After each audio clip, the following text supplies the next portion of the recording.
Ya, jadi sebelum kita mulai pelajaran pada pagi hari ini, maka kita berdoa dulu. Oh, kelasnya. Ya, sebentar. Ini berdoa. Ya, teman-teman, sebelum kita mulai pelajaran pada hari ini, marilah kita berdoa menurut kepercayaan masing-masing. Berdoa dimulai.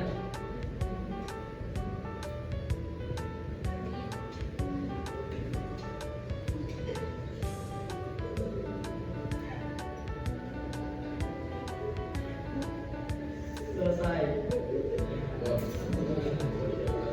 Jadi kayak itu masuk semua, cuma kalau kalian ada 2 orang yang jarang masuk. Siapa? Ya itu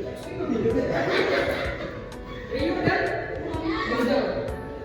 Pada hari ini Bapak akan menyampaikan sebuah materi yang sangat penting. Iya Bapak betul. Semoga Segala itu ya. teman kita yang tidak boleh semoga diberikan hidayah sekiranya betul. Amin. Ya, jadi mungkin hari ini Bapak akan menjalankan sebuah materi yang mungkin teman-teman, yang mungkin anak-anakku semuanya pernah melakukannya. Apa semuanya pernah berwudu?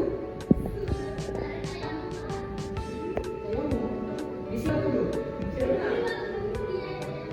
Bukan berwudu anaknya kodok ya? Ini jadi Bapak Lucu, lucu, akan mengajarkan lucu. bagaimana berwudu. Lanjut. Pertama sebelum kita masuk pelajaran kita harus tahu apa itu wudu.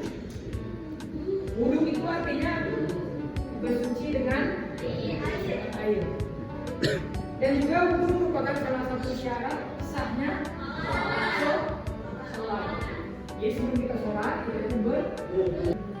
Ketika kita mau sholat mungkin air habis, kalian ada gedangan protokol dulu. Kan tadi saya kita wudu gitu kan? Nah itu harus ikuti kita.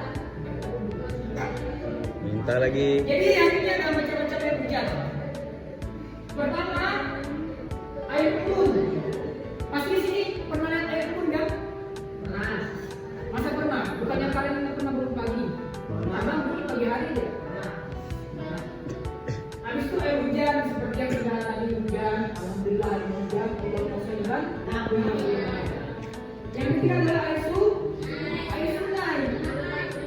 Kalau kalian berwudu di air sungai boleh, tapi ingat khusus di Samarinda jangan wudu di Mahamat pas ada kotor lewat, kan bahaya. Jadi tunggu dulu kotornya lewat sebentar, baru wudu. Habis itu air sumur. Nah, jangan juga kalian kalau wudu di sumur itu kan pasti bentuknya di sumur itu kan. Hati-hati. Jangan kepala keluar begini. Nanti kan bisa jatuh. Habis itu air laut, air salju, Masih. dan air terjun. Oke, sudah paham semuanya? Macam-macam air? Saya masuk ke salju. Dan kita masuk di syarat sahnya wudu. Yang pertama itu adalah beragama Islam. Pastinya beragama Islam. Pak Ustaz, bagaimana yang beragama yang Islam Pak Ustaz? Pak Guru. Alex nih dua. Atau bagaimana? Jadi hari ini mungkin buat Alex karena baru pernah mendengar kata wudu, mungkin Baru kan. jangan teman-teman menjauhi dia ya. Teman-teman bantu ajari dia berwudu yang benar. Yang kedua itu adalah dapat membedakan mana yang benar dan yang salah. Nah, kalau di dalam fikih itu ada namanya mumayyiz. Maaf Bapak terlalu Gak pasti. aksennya. Jadi kalau di PowerPoint Bapak ini ada dapat membedakan mana yang benar dan yang salah, tapi Bapak akan memberikan contoh yang kecil atau contoh yang mudah anak-anak terapkan di rumah. Yaitu apabila seorang anak itu sudah bisa membedakan mana yang tangan kanan dan tangan kiri. Nah itu termasuk ya wudunya biasa. Yang kedua, gunakan air suci yang mensucikan. bagaimana Pak Guru kalau kita gunakan apa? Kalau kita gunakan Hermilo. air kopi dan kafe, ya kan memang suci. Air kopi dan kafe itu memang suci, tapi tidak suci. Mensucikan. Oh ini boiro. Metofit. Untuk Mesti menjawab. habis itu mengetahui tata cara wudhu yang benar. Jangan tiba-tiba wudhu langsung basuh leher. Jangan tiba-tiba wudhu tiba-tiba langsung basuh kaki. Nah, itu kan tidak benar karena ada langkah-langkah apa? Ada langkah-langkah? Tidak. Nentukan. Oh, karena anak-anak di sini semuanya pasti tahu wudhu tuh pasti dimulai dari cuci tangan Pak. Udah Pak, wudhu itu dimulai daripada basuh muka Pak. Nah, mari kita belajar satu. Jadi kita pelajari wudhu. Yang pertama adalah niat. Nah, niat wudhu itu, niat itu sebenarnya letaknya di mana? Di hati. Betul. Niat itu letaknya di hati. Dan mengucapkannya adalah sunnah. Niat itu ma'rufin, kalau itu adalah sunnah. Sunnah. Itu dia. Dan juga kedua yaitu membasuh muka. Membasuh muka karena ini termasuk rukunnya wudhu. Yang ketiga membasuh kedua tangan sampai apa tadi? Iya. Ada situnya? Iya, ada. Kirain tadi nggak menjawab karena dari situ. Iya, di dalam situ langsung mengusap sebagian kepala. Habis itu lanjut lagi. Membasuh kedua kaki sampai mata sampai paha. Apa tadi? Iya, betul. Sampai mata ada mata kaki ya? Tertanam. Dan yang terakhir adalah tertib. Nah, jadi pertama itu adalah niat. Habis niat itu adalah sama-sama membaca. 1, 2, 3. Niat. Habis itu habis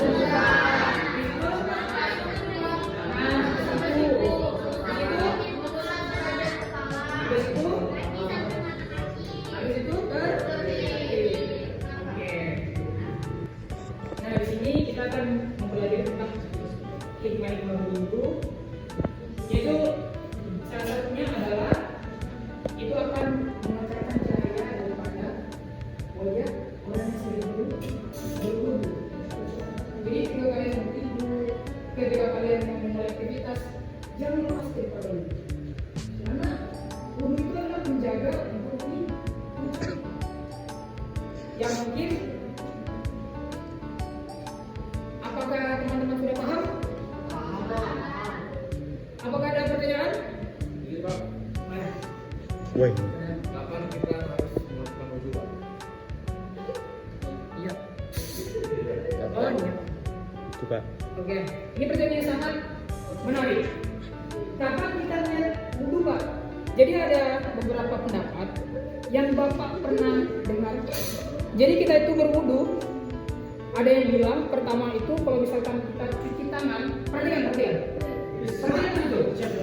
Ini tentang agama. Jadi kita tidak boleh menyepelekan agama. Ada yang bilang ketika membasuh tangan dan membaca Bismillahirrahmanirrahim di dalam hati. Karena kalau mengucapkan kan sunnah, yang menjadi adalah hati. Ada juga pendapat yang mengatakan kita itu niat ketika membasuh muka karena rukun wudhu adalah muka yang pertama.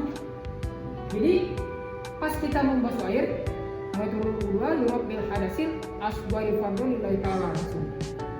Bagaimana Pak misalkan kita itu mau sholat, mau ketinggalan sholat, orang ini dalam lagi komat Pak, dan saya baru keluar dari rumah, saya berlari kuat-kuat sampai ke tempat wudhu, hampir terpeleset. Habis itu hampir ya. tidak mungkin kan teman-teman tuh panjang baca doanya, niatnya. Jadi langsung saja bukan juga bismillah. Karena kalau baca bismillah kan sunnah. Jadi kita langsung ambil yang wajib. Nah, jadi teman-teman itu langsung ambilkan tadakan air tangan, nama itu berdoa. Langsung. Nama itu berdoa. Adapun nama itu berdoa itu yang wajibnya, Lero telah ada saya asgori hingga akhirnya itu adalah sunnah. Nama itu berdoa cukup. Paham teman-teman sekalian? Ada anak-anak sekarang teman-teman. Naik lagi. Apa ada lagi pertanyaan? Ya Pak, Ya. bagaimana kalau kita ragu Pak apa atau tidak Pak? Bagaimana kalau kita ragu wudu kita itu batal atau tidak? Pertanyaan yang sangat menarik. Ini adalah pertanyaan yang Bapak tunggu-tunggu dari kalian semua. Rupanya ada salah satu wajah-wajah yang sangat terang ke depannya. Jadi apakah Pak, bagaimana wudu kita ini? Saya ini ragu Pak, habis sholat maghrib, saya itu main Pak. Ketika main, saya itu mau sholat isya lagi, apakah saya wudu? Dan saya di situ yakin lagi Pak, wudu saya ini belum batal. Karena ada kaidah usul fikih itu mengatakan al yaqinu la yuzal bisyak. Keyakinan itu tidak bisa dikalahkan dengan keraguan. Karena was-was itu minasyayatin daripada syaitan. Jadi kalau anak-anak itu semuanya habis wudu dan ada keraguan dalam diri kalian, yakinkan kalian belum batal. Itu pasti bisa. Adapun memperbarui wudu itu adalah sunnah. Sebentar. Oke? Mungkin itu saja yang ini saja yang bisa Bapak sampaikan. Wassalamualaikum warahmatullahi wabarakatuh.